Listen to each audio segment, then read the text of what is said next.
Good morning, folks. As mentioned, I'm John Mangiarotti. I'm the town manager here in Acton, and this is the Java with John program. We have. Let's just get. Let me make sure the room's settled here. We're started 30 seconds early, so we need to let also need to get the TV audience to catch up too. Just some programming notes. We are being broadcast live on ActonTV. Thank you to ActonTV.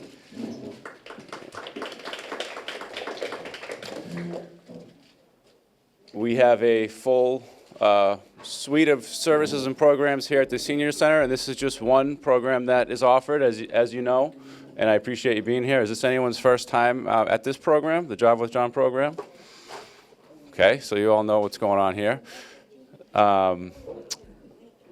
We, in Town Hall, we're kind of in a little bit of the wake of town meeting, right? So we had, all year long, we plan and prepare and get things ready for town meeting, and then it happens, and it happened last week, Monday and Tuesday, and it was the smoothest town meeting I've ever experienced, and I appreciate that.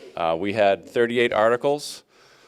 Every single one that we proposed to be approved was approved.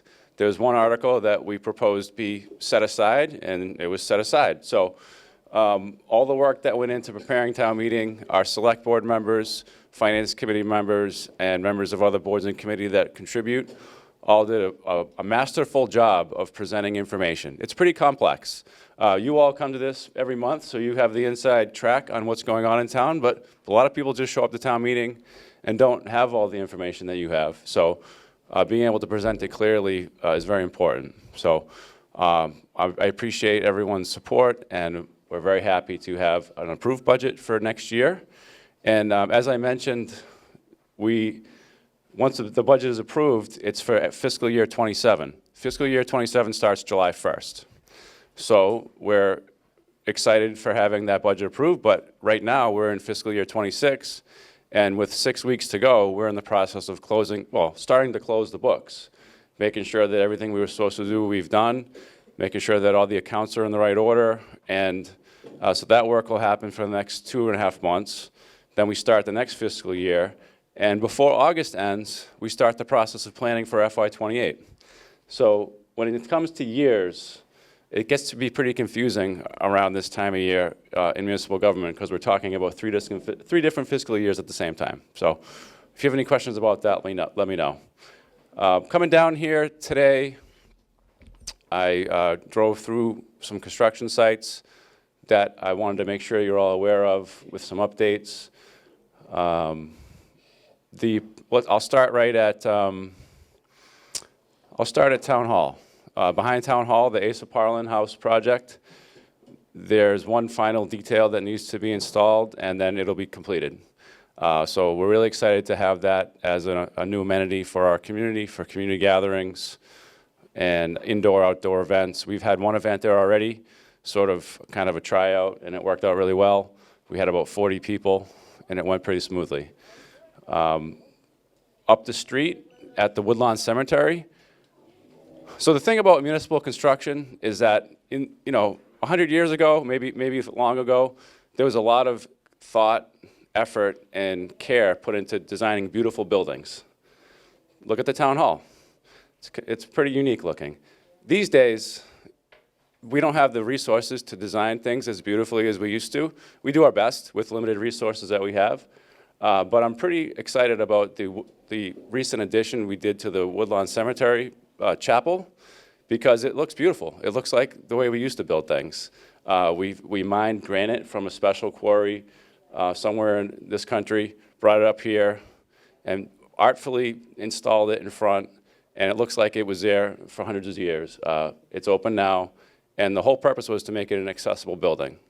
And so if you go there, you should check it out. It really looks nice. The Woodlawn Cemetery Chapel on off Concord Road. That'll be opening soon. That's very exciting. Other projects in town, Kelly's Corner infrastructure project. You're familiar with that? It's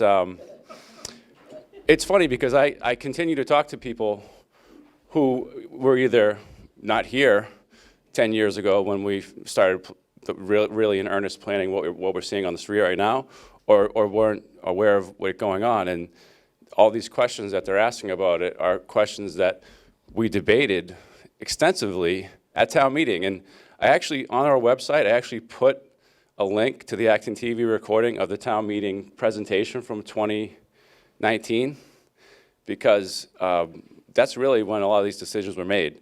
And the world has changed, and the town has changed, but that's a design that we approved, and that's the design that we're trying to get them to finish.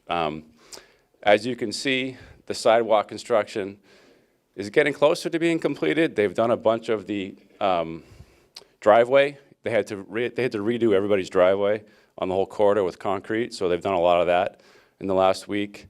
They've done a few parking lots over. They did the Bueno Usano parking lot over, and they're doing some other work like that. The light poles that we're supposed to have, there's an issue with them, so it's been delayed. We're still working on that. I'm not really sure how that's going to be resolved, but they're going to continue on and do the planting of trees. About 80, 90, maybe 100 trees will be planted in the next month, and then a bunch of shrubs and stuff like that. So it's going to really start to feel more welcoming. It's still a construction zone. When we put up the street islands a few weeks ago, it was a little surprising for people because they weren't there before, which I can understand. But I think now that people have driven it, they're starting to get used to it, and the whole purpose of traffic islands is to get people to slow down. So if you don't see it, you're driving too fast. Slow down. You should be able to see a street island in front of you. Even if there's a car in front of you, you should still be able to see it. And the lane markings are temporary right now. They'll be much better. And you'll see a lane marking will show you the obstacle or show you the calming measures instead of having them be kind of a surprise to you. So that's Kelly's Corner. They were hoping to have everything finished by the end of school year.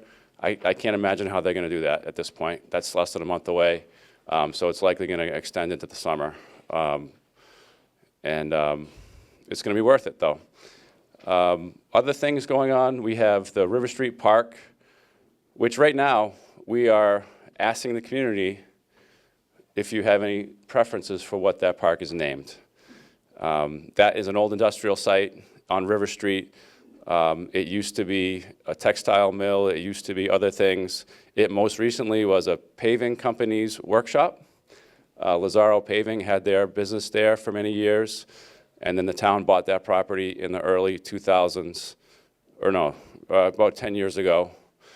And we tore down the Lazaro Paving building, we tore down the dam, and we made it into a beautiful park, and we just need some help with the name. So if you have a suggestion, we have a survey up on our website where it gives you some choices of names that we've already thought of and gives you a very dangerous field called Other.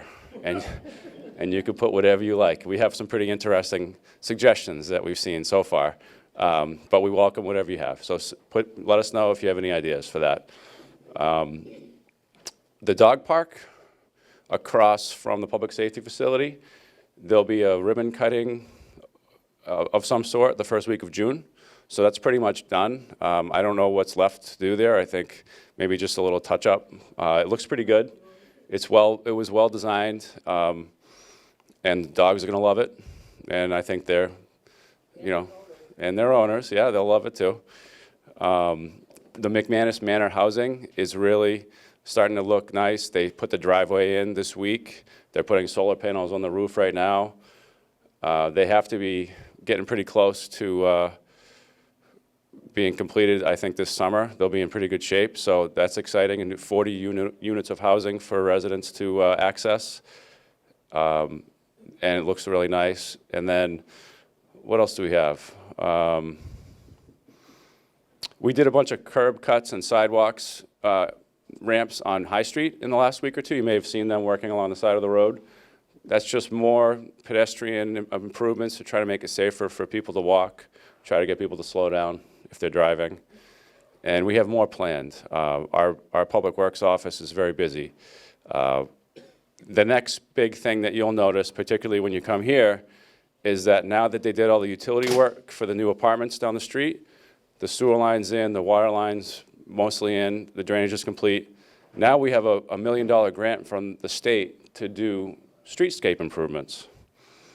They're not going to be as extensive as Kelly's Corner, but they're going to have that same feel. They're going to have nice sidewalks, there's going to be bike lanes, and that's all going to start next month, most likely. So that shouldn't take more than the summer. And it's not going to be as much of a traffic problem as the road work was last summer, where they had to put a big hole in the road and we had to detour people. It shouldn't be that bad. If there's detours, they'll just be very temporary. So keep an eye on that. People may get frustrated with construction, but we need to keep things looking good and make our roads safe. And we have 150 plus miles of roadway, so there's always areas that need to be improved. So hopefully we try to avoid all the areas you travel, but you're going to run into some of them. So thank you for your patience. We have, from town meeting, we had some really important project approved from the voters. One of them, well, two of them relate to town hall. We're going to replace the HVAC system in town hall and add a new generator or replace the generator. And in the process, we're going to have to rip up all the ceilings and take out all the existing piping, and it's going to be very disruptive. So we're not going to be able to work in the building. So I think that's the worst part of this very exciting project. The good parts are we're going to be all electric. We're going to meet some climate goals that we have as a community. We got a huge grant from the state to help pay for it. We're going to have a modern, functioning building when it's all done. But the bad news is that we're going to have to probably move out of the building for almost a year. So that's going to be difficult for residents who access services, and it's going to be particularly difficult on staff who need to move. Like, nobody likes moving, right? And we're going to have to move our staff to another building temporarily and then come back in. We have a few options that we're considering. One of them is the Conant School, which, as you know, is going to be closing for school purposes at the end of the school year. So that's one option that we're strongly considering. And other options are using some other buildings that we already control and maintain, like the recreation building up on Audubon Hill and a few other buildings throughout town. Ideally, we'd keep people together and close to town hall so that residents seeking services don't have to drive all over town looking for us. So we'll announce that in more detail this summer. Any moves wouldn't happen until late August or September. So we have some time to figure it out. But while we're out of the building, we're going to do that work on the HVAC system. We're also going to take the bell tower off and fix it structurally, because it's all the timbers that support that beautiful clock tower are rotting or have rotted and are not safe anymore. The clock is very cool. It operates. It would ring every, at 7 o'clock it would ring 7 times. And the way it rings is that there's a huge chunk of granite up there, and through mechanics and pulleys and physics, the big piece of granite goes down and makes the bell ring, and it's very cool. But having that big piece of granite and all that heavy steel up there is part of the reason that we need to fix the structural integrity of the facility. When we put it back in, we'll probably use a more modern clockwork for several reasons, but it'll still look the same on the outside, and hopefully all 4 of the clocks will tell the same time, which they haven't in a long time. So that'll be cool for the residents to see. It's a point of pride to have a building that beautiful in the center of town, and having the clocks look and work properly are important for historic preservation and other things. So those are some of the projects I wanted to mention. I'm really looking forward to any questions that folks have, or comments, or things that you've been hearing about that you want to check in on. So let's jump in. Yes, over here. John, did they get a new stop sign at the corner of River and Chadwick Street, where there was no oncoming traffic in the first place because it's one way? Why was that put there? The question, and I'll repeat the question for the viewing audience. and others. The question is, why is there a new stop sign on River Street heading back towards the train station at the Chadwick intersection? That is, as you know, in the last 5 years, we've changed River Street pretty significantly. It was previously a two-way street the whole way, and we had a lot of concerns from the neighborhood and others about safety for pedestrians. And one of the ways that we made it safer was we made it one way, coming this way towards us. And it's one way all the way to Chadwick Street. And then it becomes two-way heading back the rest of the way towards Parker. So that condition has been present for about a year, maybe two. One of the things that we were hearing from residents in the neighborhood since that time is that intersection, people drive too fast through it. And so the select board heard several complaints from several residents over a period of time, and then held the public hearing, I think it was in the fall, this past fall, proposing a change to the traffic regulations, which included adding a stop sign there. And they approved it.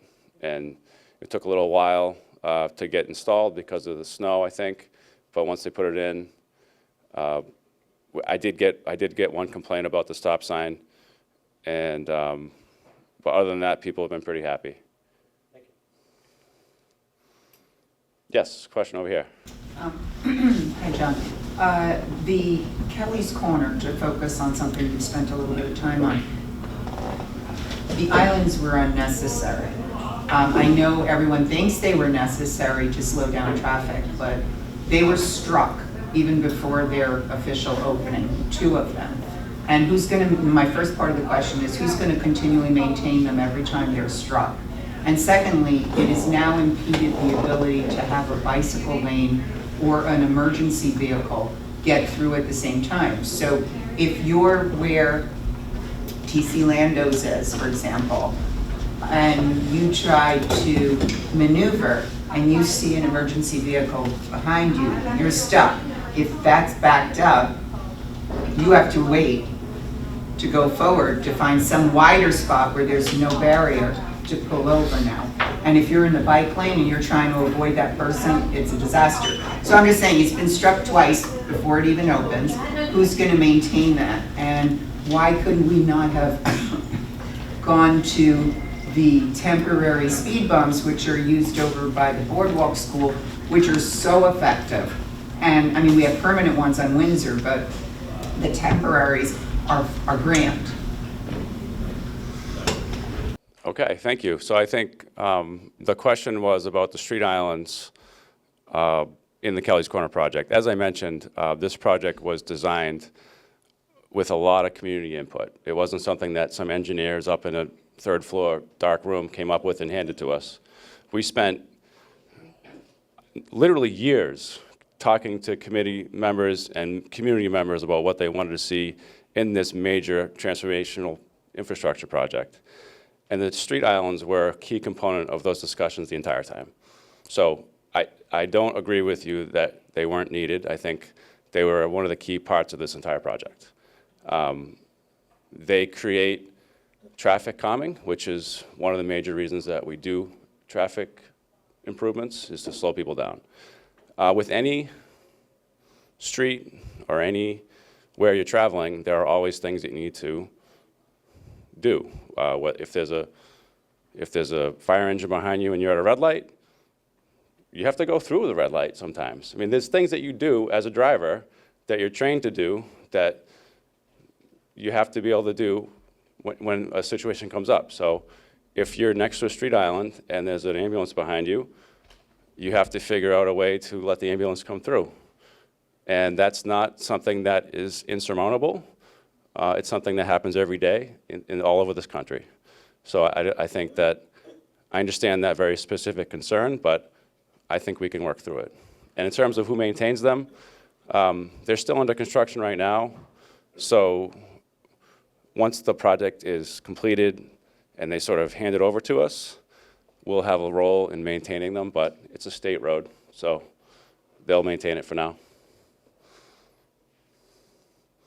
How are you gonna mark them for the snowplows? Um, They don't just take them out.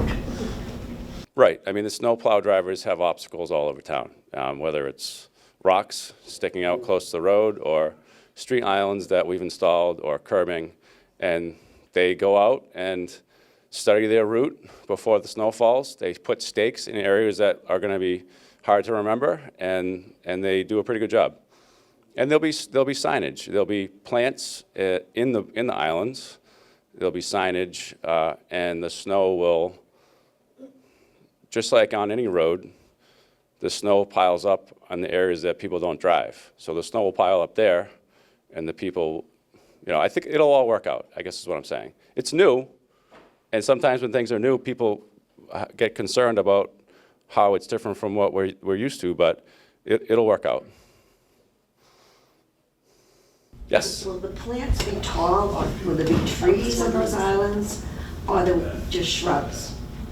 It's the trees will be on the sides of the roads. There won't be any trees in any areas that create sightline issues in the middle of the road. It'll be mostly low-lying shrubs and grass. I think it's exciting that people put so much effort into making the town, improving it all the time. I do, I find it very optimistic. And the Arboretum is always improving. And everything, I think it's really nice. Yeah, thank you. I mean, I'm glad you mentioned the Arboretum. The town meeting recently approved acquiring a piece of land on Taylor Road that is part of the Arboretum, so it'll actually add to the Arboretum. And one thing that's unique about that, in addition to the thousands of species of beautiful trees that are maintained and the accessible trails that allow people to enjoy them, it's mostly volunteer labor that keeps that place looking beautiful. So it's a pretty cool, unique feature that we have here in Acton. Yes? You're absolutely correct that a whole lot of these decisions get made years ago and then they get implemented later. You and I were both at a meeting Monday that will sort of sketch out things that we're likely to see 5 years from now at the Concord Rotary and MCI Concord. You want to share an update on that? Sure. Thank you for the question. So that was Monday? That feels like a long time ago. On Monday, we had a meeting with some state officials out at the Concord Rotary, and the purpose of the meeting was, and it was interesting because we had, Concord people, Concord officials, Acton officials, but there was several officials from towns out west and cities out west, because when you're talking about Route 2 and the Rotary, that certainly impacts Acton and Concord, but the people that are trying to get back and forth from Boston are the people that live west of us, and they're the ones that it takes them an hour and a half to get to Boston if they have an appointment or if they have a job there. So there's real economic hardships that they're seeing in addition to the traffic congestion and safety issues that we're seeing locally. So it's interesting that it's a statewide project. Anyways, it was a pretty good meeting.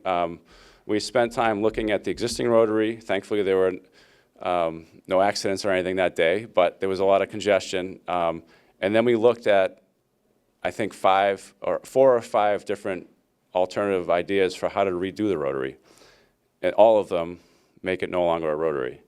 Some of them made it several big intersections, all at grade. But I think the ones that were most interesting were the ones that they created a bridge or an overpass for the main, not for Route 2 itself. Route 2 would still go, I believe, would still go ground level, but, well, I don't know. There was several different versions, but the main concept is, you know how Crosby Corner down in Concord used to be just a light that you went to and then you'd have to turn, and then they turned it into Route 2 traffic just goes over it, and then local traffic has to get off. Basically that concept for the Rotary. And I think it looked great. And so we'll see. It's gonna, with anything, it'll be 10 years before it's done, but we have to start sometime. And I think, just like Kelly's Corner, we were trying to get approval for the design in 2018, and here we are, 2026, and we're still not done with the project. So I think the Rotary is going to be on a similar timeline, but I feel like there's some momentum, which is a good thing. So hopefully that momentum carries. Yes. To me? Sure. Any update on what they're going to do with the prison? So yeah, as part of that meeting, they gave us a brief update into what they're thinking for the former MCI Concord property, which is going to be Town of Concord property. They have a design team working on some pretty interesting concepts for what it might look like, and it'll be a mix of housing and retail and other uses. So it looked pretty interesting. That property is pretty big, and it has its own wastewater treatment facility, which is a difficult part of any development, is wastewater. So that gives it an advantage right off the bat that it has that, and it's able to use that. So there'll be a lot of work that goes on in the next few years for that, and zoning bylaw changes that Concord would have to consider for some of the things that are being proposed to go into effect. So we'll watch that closely. Obviously, we're not involved in that, but anything that happens over there is going to have an impact on our community, so we're watching it very closely. Oh, follow-up, yeah. Totally to my own benefit. You had a meeting in January and I was out of the country. And my neighbors went and they were shocked to hear that the destruction of the Wheeler Lane Dam was already been decided, that this was just a follow-up. So now the follow-up is, when are you going to do it? When are you going to destruct the dam? That's not a follow-up, that's a new question. But, so you're taking us up to North Acton and to one of the dams that we monitor and make sure that it's safe. And I think we applied for a grant to find a way to resolve this grant so that it's no longer a water hazard or hazard to the area around it. The meeting that you're referring to, I don't think I was at that meeting, so I have to follow up with you with specifics to answer your question, but I do know that we're working on a way to make that area safer. The decision was that the dam would be removed and they would take it back to nature. Well, my question was, as I live right there and I'm looking at it and I have a right to raise and lower the dam, which won't be there anymore, from my property because it's an antique, is when it's eventually going to get worked into the work schedule of the town, because it will affect our street a lot, because that's the only way they can get to it. Okay, yeah, I can, that's not on our radar for work this summer, but I can get back to you with, it's not on my radar for work this summer, but I can double check to see if I'm mistaken. Thank you. Yes. Regarding Kelly's Corner, the lane markings are somewhat confusing in that there's some places where you have two lanes going into one. And you mentioned that the lane markings were temporary. I'm wondering what they're going to be. So, so there's a few areas, or one in particular, that there's a zipper lane that's been established. And it was part of the design where if you're coming from Mass Ave and you're going north, and you want to go north on 27, you go, and the purpose is to get more cars through the intersection. And so the idea would be 2 lanes go through the intersection, and as they go by the gas station, they need to file into 1 lane before they get too far along on Main Street. So that's another example of a new condition that didn't exist before. That's going to take people, it's going to require people to navigate slowly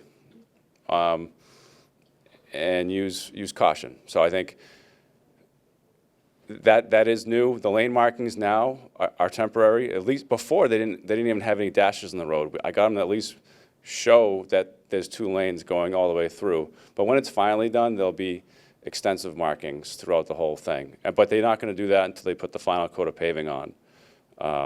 So that condition will stay in the new project. It'll just be a little clearer.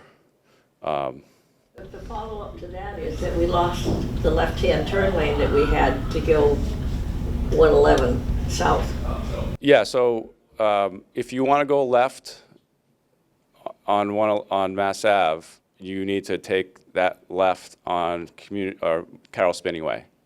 So that is the design, is that every time to make traffic intersections runs better, more efficiently, one of the things you can do is eliminate turning movements.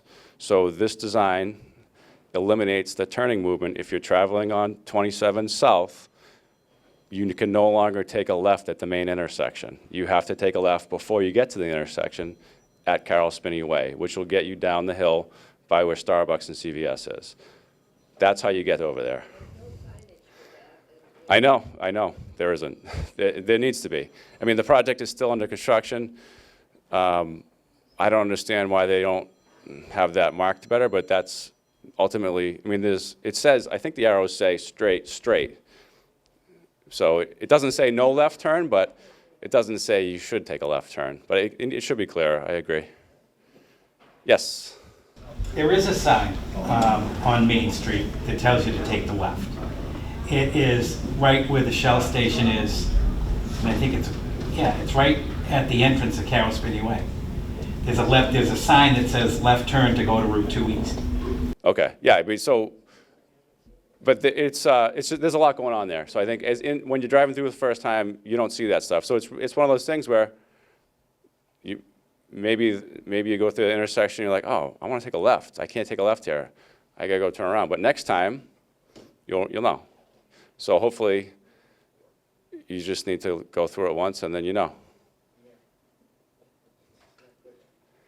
Well, listen, if you remember what it was like before, which I know was a long time ago, it was not a functioning intersection. There's a lot of things that you couldn't do before, even if you were allowed to, because the traffic was so congested. And that was why this project was established. We didn't do this. This wasn't a beautification project. That was a major traffic congestion problem. And even though it's taken a lot longer than we needed it to, this is the design that we all agreed to put in, and it will take some getting used to, just like everything else that's different. Like when we did Main Street over around the Common, that was different too, and it took people time to get used to it. Some people probably still don't like it, but it is a safer condition for people, particularly those that were trying to come out of Newtown Road. Now they have less people to try to compete with, and there's always trade-offs that you have to consider when we try to make things safer for overall safety. And people's preferences don't always make it into the mix. Like, I've heard from a few people that wish they could still take a left on when coming out of Roach Brothers. They're not happy that they can't go left anymore on Mass Ave towards Route 2 or on Route 2. That's not a safe turning movement, and it requires you to come out and use the traffic light. So inconvenient for someone that likes doing that, but overall safer. And the only thing one of the only things I get complaints about in town is A, people driving too fast, and B, the roads not being safe enough. So here we have a major project to do several things to make it safer, and as I said, there are some trade-offs. I follow up over here, yes. They actually took that no left turn sign down a while ago. I don't know if it's going to go back up, but anyway, my other question to you is, and perhaps I missed this, commercial tax revenue goals. I've never seen one. I always see us talk about TIFs, the tax and financing for various commercial businesses that we're giving incentives. But I've never seen what the town's goal is and then the goal percentage, because we have a lot of vacant businesses, so that's been detracting from any goal. So do you know, well, you must, what the goal is? Well, first of all, we've only done 3 TIFs in the last 10 years. No, I know. So it's not like that's not the only mechanism that we're using. No, I got it. I'm just saying I haven't heard the other side of it, meaning I've heard about TIFs, but I haven't heard what our goal is. So do you know what that's the number I'm looking for? Well, the goals were, we did a strategic economic development plan, which I thought you were part of. The Economic Development Committee published that earlier this year, which has several goals, which we're working to address. Many of them were successfully addressed at town meeting last week, where we took our zoning bylaws, which were developed 50 years ago, and modified only slightly since then, and we took all those and said, okay, every time we have a business owner come in here, there's some things that we have to say no to them for, like, no, you can't convert that into a yoga studio.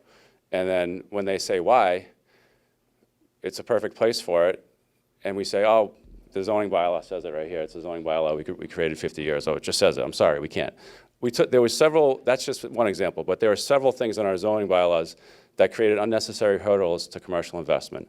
And town meeting last week approved changing a dozen or more of those. So little incremental, I can't point to it increasing our tax revenue from commercial base immediately, but it's definitely helping. And we're trying our best to try to encourage investment, both from major companies like Insulet, who often have, when a big company like Insulet comes in, it creates other investments and other economic activities, so that's a positive. And then we have these other zoning changes that we're doing.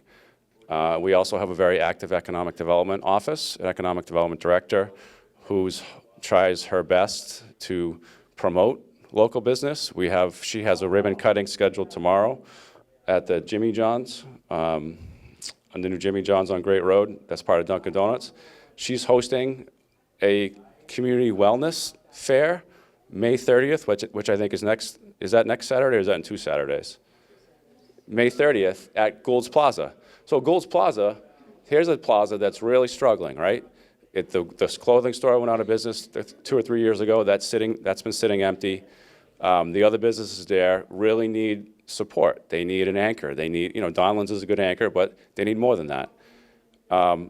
Patricia and others are preparing a little festival to celebrate wellness activities, wellness businesses, and trying to get some people to show up that day and frequent the plaza, get familiar with local businesses. So we're doing a lot to try to encourage people to shop locally.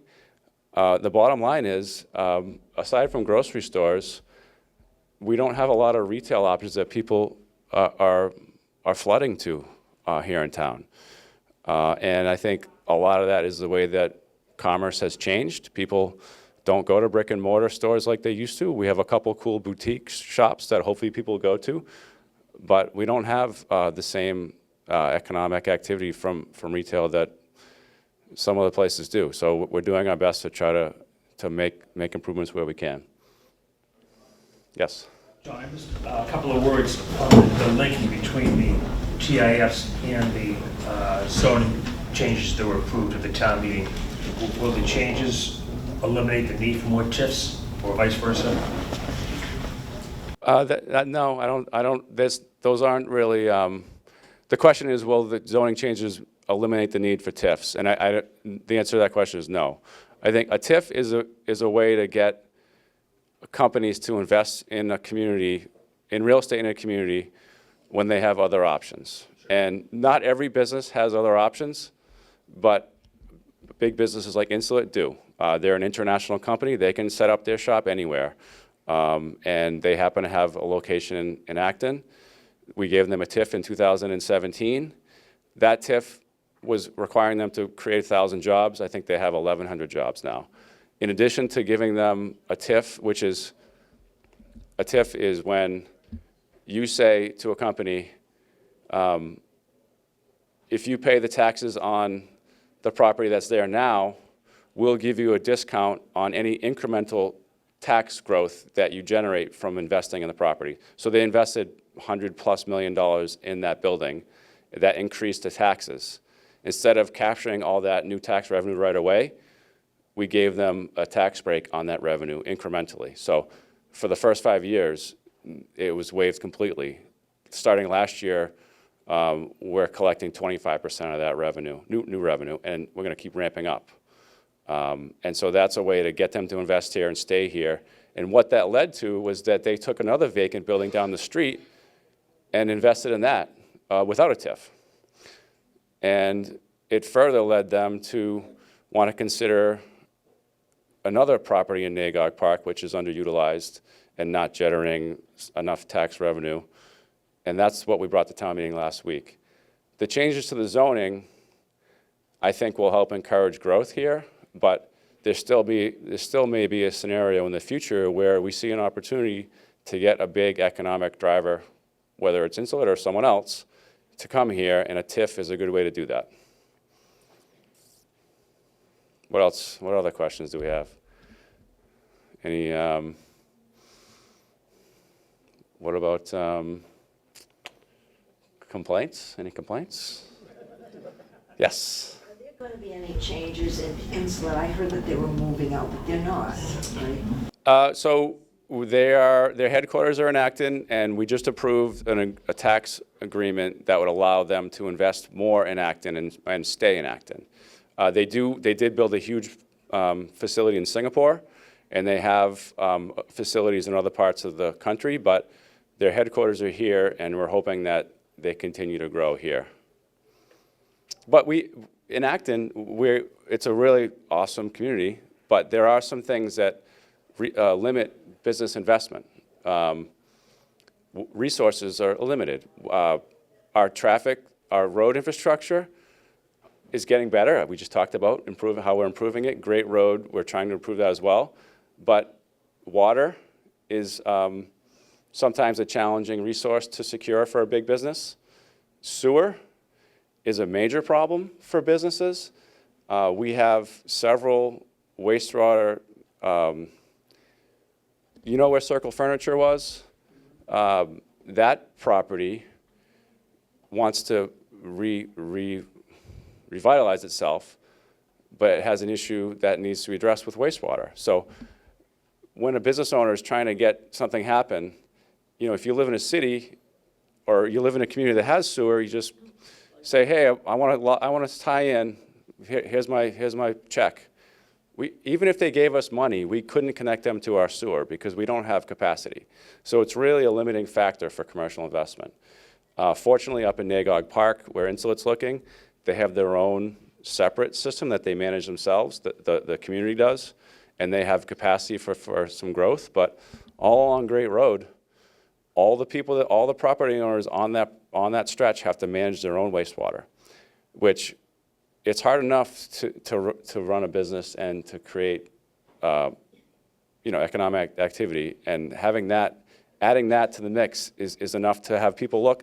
I'm gonna go put my shop over here where I have 3 less things to worry about. So we have challenges that we're doing our best to address.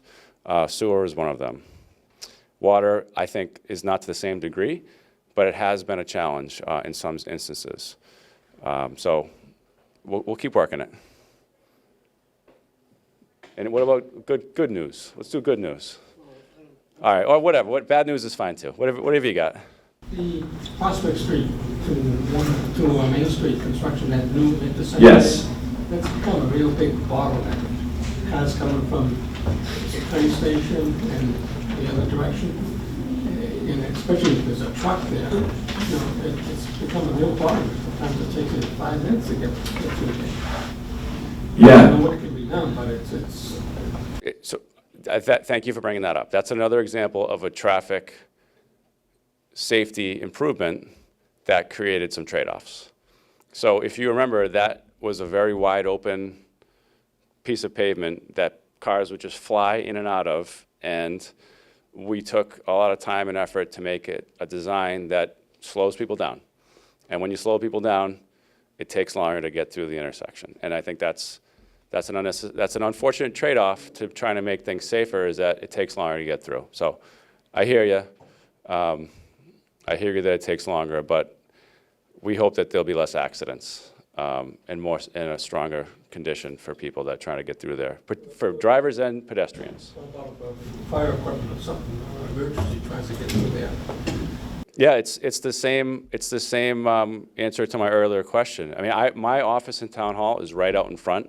I'm right in the front corner, so I see every day where an ambulance, where there's a line, there's a couple, probably 2 or 3 cars that are at the Main Street intersection facing Town Hall, and an ambulance comes behind them, and they're like, and people are like, whoa, what do I do? Because it's not natural to just bust out into a street, but you have to kind of look both ways, make sure traffic is safe, and get out of the way. And that's it's why it makes driving hard sometimes for people, but it's how modern road systems have to work, unfortunately. We can't just have wide open swaths of pavement everywhere to allow fire trucks through, because that creates safety issues on the other end. So it's a trade-off. Yes. Do you ever do a follow-up study? Because I know that Prospect intersection has really been bothering me as well. And you end up with traffic backed up, nobody knowing who can even move next. So the traffic on Prospect Street that's going toward the train station that wants to turn and get onto Main Street cannot do that because there's a line coming from the train station, and I'm at the stop sign waiting to get onto Prospect, and there are cars behind me onto Main Street. I mean, it's just, it's awful. Yeah, to answer your question, yes, we do follow up and see how things are working. Because when we do a design, if you remember, when we were designing that intersection do-over, there was 3 main things we looked at. Traffic light, which seems like nobody likes traffic lights for some reason, but that got dismissed pretty quickly. A rotary, I think people like rotaries even less. And that, what we did was the third. So this is what the community decided. And so if we decide after a while that it's not working the way it was intended, then we'll address it. I think if you're talking about when the train lets out and there's 300 people pouring out of that parking lot in the afternoon, it's going to be congested no matter what happens. I mean, we can't control for that congestion when the train lets out every afternoon. It's just like at 2:30 when school gets out. It's a little busier everywhere because the buses are rolling. But after that window's over, it should work okay. But to answer your question, we will keep an eye on it. Thank you. Yes. Are there any changes that have happened for the 4th of July celebration, since Yeah, thank you for bringing that up. We are doing our celebration on July 2nd this year. July 2nd, and it's actually going to be on the agenda for the Select Board meeting Monday night. We're going to announce the final details, but some of the cool components this year are a light show. We're going to try that out. I think we've talked about fireworks, transitioning away from fireworks, and so we're going to try out some type of laser light show to see if people like that. There'll be other sort of celebratory things marking the 250th anniversary, and July 2nd is actually an interesting day to do it because I think that's more historically accurate to when the document was signed, right? Or someone can correct me on that. But so that more to come on Monday night.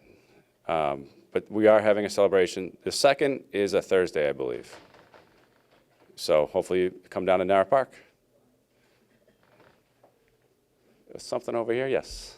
Is there still a rotary planned Route 2 coming out to Acton Medical? Yes, the question was, is there still a rotary planned out in front of Acton Medical? That was the concept that the state showed us most recently. They've been very busy in Acton because, as you know, they're also working on Great Road and the intersection of 27 and Great Road, and they're working on Piper Taylor at Route 2. And they're working on in front of Acton Medical. So all 3 of those projects are being advanced at the same time, kind of slowly. So I'm not sure which one they're focusing on the most right now. I did just get an email about Great Road at 27 last week, and they want to hold a public hearing about it in June. I have not heard about a public hearing about the Acton Medical site yet. So their priorities shift sometimes, and we don't have control over it. But that is the latest concept that we're aware of, is that they would turn that area into a rotary, which it's ironic that we're working hard to get rid of a rotary up the street. But they do. Traffic engineers love them because they do work. I think the Concord rotary is a little bit different because that's a lot of cars. I think for smaller roadways, they seem to think that they really work well. So stay tuned.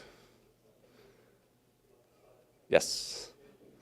John, at town meeting, or somebody did, maybe it was a member of the select board, updated the community on the number of grants that we get, and it was an astounding number. Millions of dollars? Yeah, so we work pretty hard to try to go after grants. Thank you for bringing that up. That's a good point. I sometimes forget to highlight all the great work that we do. I think in the last 6 years, we've brought in more than $24 million in grants. And that doesn't include programs that state and federal government gives you money for anyways, like CARES and ARPA. That doesn't include that. This is straight competitive grants that we chase, that we put in competitive applications, that we get town meeting to help us support. Like when we go to town meeting and ask for design money, let's say we ask for $50,000 to design something, we take that $50,000, we design a project, and then we go to the state and say, look, we have this project. It's going to cost $2.5 million. Will you fund it for us? And we've been successful doing that. I mentioned the $1 million grant that we're going to use for Route 62. That's just one example. But yeah, I think it's a credit to our staff that we are aggressively going after this funding, because in reality, you may say, wait a minute, I'm worried about my taxes. It's nice that you're getting grants, but it's still tax money. And that's not entirely accurate. And I think I want to try to address that. So the thing that I think is very valuable about using grants to put the new ramp in front of the chapel, for example, or road work on this street, or all the other grant money that we have, is that those are items that are in our capital plan. And every year we go to town meeting to try to get funding approved for our capital plan. This year we had, I think, $900,000 in free cash for capital projects. If we're able to get grants to pay for those projects, that's less money that we need to ask the town to spend out of our own pockets. And when you look at state grants and federal grants, all the other cities and counties across the country or in the state have access to those grants. So whether it's coming from your pocket, from your federal taxes or your state taxes, yes, that's true, but if we don't go after it, we're actually doing you a disservice by not going after it. So I think effectively bringing in and securing state and federal grants is something that I'm most proud of, because it's had a huge benefit for this community. And not everybody acknowledges it. I appreciate Greg for raising that, because I know that he acknowledges it and appreciates it, and we're going to continue doing that. So thank you for bringing that up. Yes? What's the grants? Is there one person who kind of is responsible, or? It's a team effort. So I think, when we got a grant to take down the dam on River Street, our conservation office helped write the grant. Town manager's office writes the grants. Roadwork projects, DPW director Corey York or the town engineer will write the grants. Our sustainability office helped us get the $1 million grant for the town hall project. So we have a lot of talented people that work here, and so we don't need to hire a grant writer, because we all can do it, and we're all good at it. So it's a good, strong organization. Thanks for the question. Yes? I know you have to go, but. I don't have to go. I'm here all day. Whatever you guys need. So I wanted to mention, I would love to see the old Acton Firehouse on Windsor incorporated into the West Acton Citizens Library. It's already ramped, and instead of using it for hazardous materials, you could open it as an extra function room, because one of the things that's mitigating a crowd is the size of the West Acton Citizens Library. There's a huge population that lives on Windsor that is disabled and does wheelchair down the street, as well as in the main, the 111 complex getting towards Maine. They also wheelchair down the street. So you could incorporate, I mean, or if you want to make it into a commercial site, that's another thing, but is there no thought of, instead of using it as a storage facility in such a pretty area of Acton, West Acton, with all the stores there and all the rehab, to use it? Thank you for the question. We're not storing hazardous materials there. I'm not sure what you mean by that, but. Generators, so I call that hazardous. Okay, but we're not storing hazardous materials there. We have several buildings in town that we have owned for a long time, and some of them I think are valuable for reuse. Some of them we're saving for future use. An example is the Civil Defense Building, which was also a former fire station on the corner of Main Street and Main Street and School Street. We just sold that, or we're in the process of selling that to a developer. And he's going to turn that into residential, and he's going to combine it with the property down the street for commercial growth. So when we see an opportunity to dispose of a property to help with economic development, we take it. That particular piece of property, if the trustees of the library want to advance ideas to use it for a library, that hasn't come up. So if they want to do that, we certainly would talk about it. I have another building that's in my sights before I address that one, the Morrison Farm. So we got Asa Parlin done. We got the Civil Defense Building sold. The next one that I'm going to focus on is Morrison Farm, because I think that's a bigger shame if we're talking about things that are unfortunate. I think that property looks nice. We're actually going to paint it this summer. And so it's historic, but it's small, and it doesn't have a lot of utility, but we'll find something cool for it. But I think the Morrison Farm needs to be figured out, because that's been sitting there vacant for 20-plus years. And it's not as bad as Asa Parlin was, but it will be soon if we don't do something. So thank you. Town meeting approved $10,000 to work on a study to get that going. Anyone have any ideas for that property? Besides tearing it down? I've heard that one. Yes. You mentioned a minute ago a construction project on the intersection of 27 and 2A. What is that? No, so we have, throughout the Great Road Corridor, we have helped with grant money design intersection safety improvements. Basically making the intersections, the roadways narrower, which not everybody likes because narrow roads are harder to navigate, but better for pedestrians. They were looking at a rotary there too, but the select board actually voted earlier this calendar year that they didn't support a rotary. So I think they've moved off of that. And so now they're just looking to make improvements to it for pedestrian safety and traffic safety. I think if you're turning left, some of the turn movements don't work that well. I don't really know what the big problem with it is. I thought they just did it over a few years ago, actually. So, but if they're going to invest in the community, we'll take it. Hopefully it'll be better. I go through that intersection all the time, 'cause I live in North Acton. That light seems to be working perfectly fine. Yeah. Okay, well, you can come to the public hearing and tell them that. Say, move on. Say, focus on Piper Taylor or focus on whatever. That's good feedback. The only thing there is people trying to cross there, so Yeah, probably there's no crosswalk there walking. anyway. No, there is. They have a light. We're gonna put up you know how we've had that temporary sign trailer there for 5 years announcing things? We're actually gonna put up a real one. We got a grant to pay for it, most of it. So we're gonna put up a real sign right in that area that'll highlight town things and help you understand what's going on. So, and we recently put up some wayfinding signs. Did you notice that? You said you drive through there every day. Did you notice the new little blue signs that we have?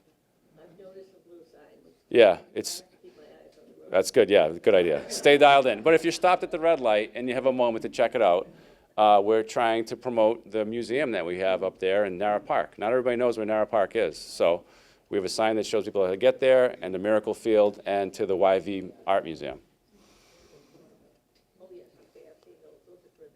Yes.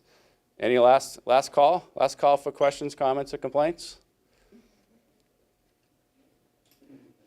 All right. Thank you. I appreciate you carrying the load. I told you I didn't have a lot of content, so I appreciate all the questions. Thank you. We'll see you all next month.